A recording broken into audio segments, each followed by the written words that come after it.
What's up, Van Heist? Welcome back. This week we're starting a brand new project, and this one is going to be another two-part project. So we're starting part one today of what I'm calling our Proportionate Pop Portrait project.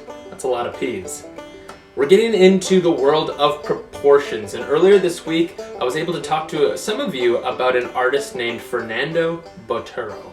Now, Botero is a Colombian artist. Currently he lives in Italy, but he is a painter and a sculptor, and his artwork really plays with the idea of proportions.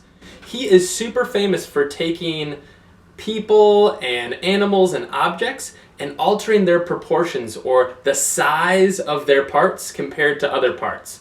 So when you look at a picture of this bird, normally we'd think of a bird with really skinny legs and maybe a tiny head, but this bird is really huge, so much so that it almost looks inflated with air. He was known for making these sort of balloon-like characters and creatures. So that's something, when you create an image or a drawing and things aren't quite the sizes they should be, it's really noticeable and catching to the eye. We're going to be creating portraits for this project. We're actually going to be trying out a self-portrait project, so you're going to be drawing a picture of yourself. But we're going to be thinking about proportions and how to get those proportions just right. Because within your face, there's all these little measurements. There's the measurements of the distance that your eyes are apart from each other. There's the distance of the top of your head to your nose. We have the chin to the mouth. There's all these little measurements, and sometimes when drawing a human face, it can be a little bit confusing on how to properly measure those things out. That's what we're going to be talking about today. So, let's get started on our proportionate pop portraits. All right, here we go. Part one of our Proportionate Pop Portraits project. Okay, so you'll see I have a couple of things here. Number one tool today, pencil with an eraser. We're gonna be doing some line drawing as well as some erasing, so make sure you have this nearby. I also included something round. This is just a little like ice cream bowl that I had. We're gonna be needing to start this off, this project off with a circle. Oh, I also included, this is a piece of cardboard. I couldn't find my ruler, so I just wanted a little something. We're gonna be needing to make some straight lines. So you could use a ruler, you know, a side of a notebook, anything that's a little bit straight that can help you draw those straight lines.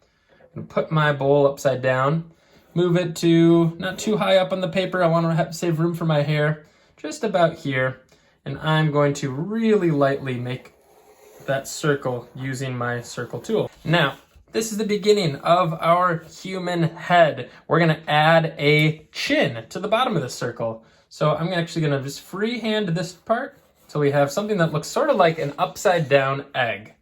You can then go and erase this portion of your original circle. Next, we're gonna draw some lines of symmetry. So I'm gonna really lightly take my ruler or my straight edge to the very, very tippy top of the head. Just make a really light line, just like this. You do that same thing down at the bottom of the chin. This really gives us a good idea of where the head begins and ends.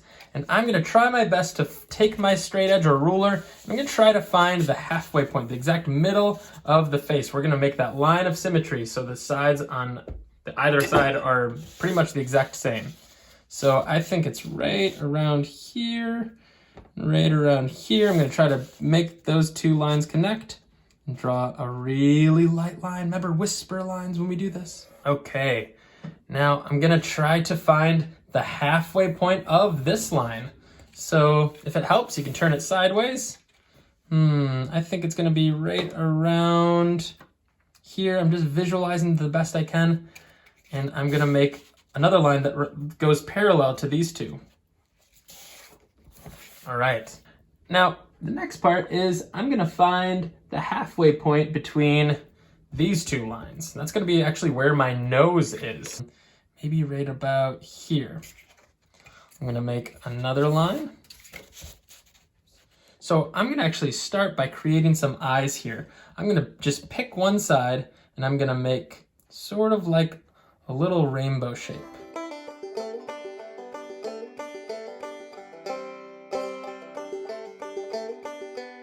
Now, here's what I want you to do. Take a little piece of paper or your ruler.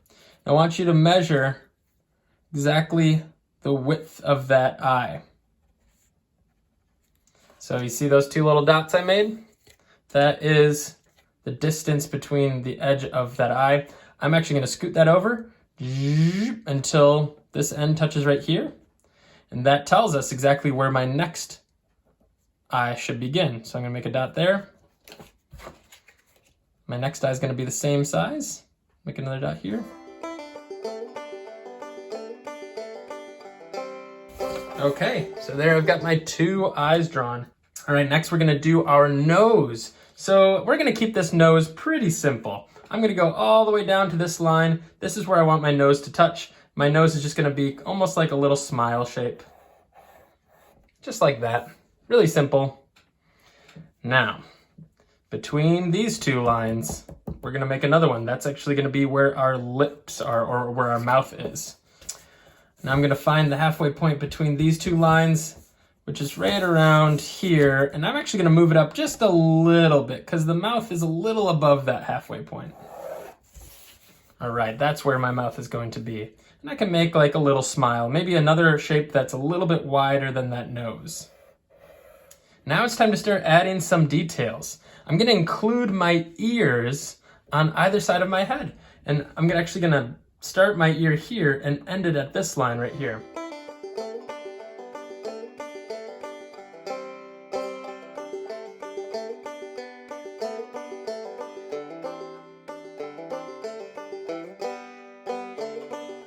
Got some lips drawn on there. And we want to include, a way to have some expression in your face. So that would be in your eyebrows. So again, you might want to look in your mirror for this. I'm gonna put my eyebrows right around here.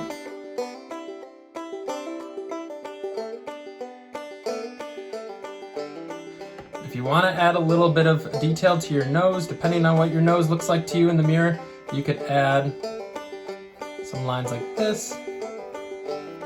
This is sort of how we draw a foreshortened nose. So no matter what you look like, every human face at least has these features.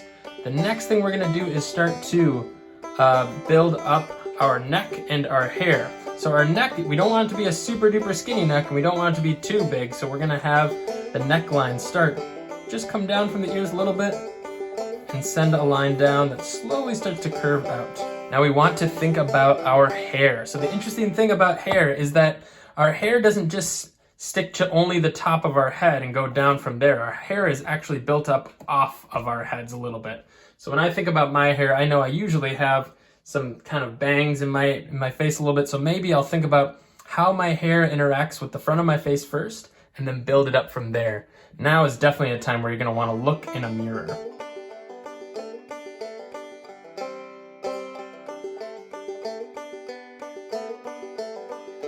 So this is sort of where what my hair looks like in front of my face or on my head. Below that top skull line. Now I'm gonna draw my hair up and off of my head.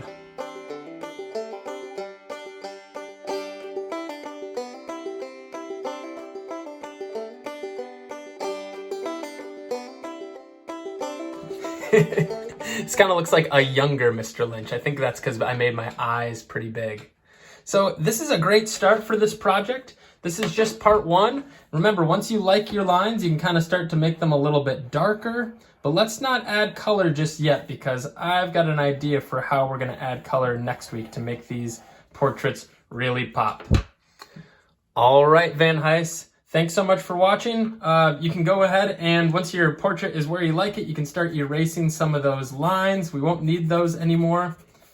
So with that, join me next week for part 2 of this portrait project, and I can't wait to see what you come up with. Thanks so much for watching.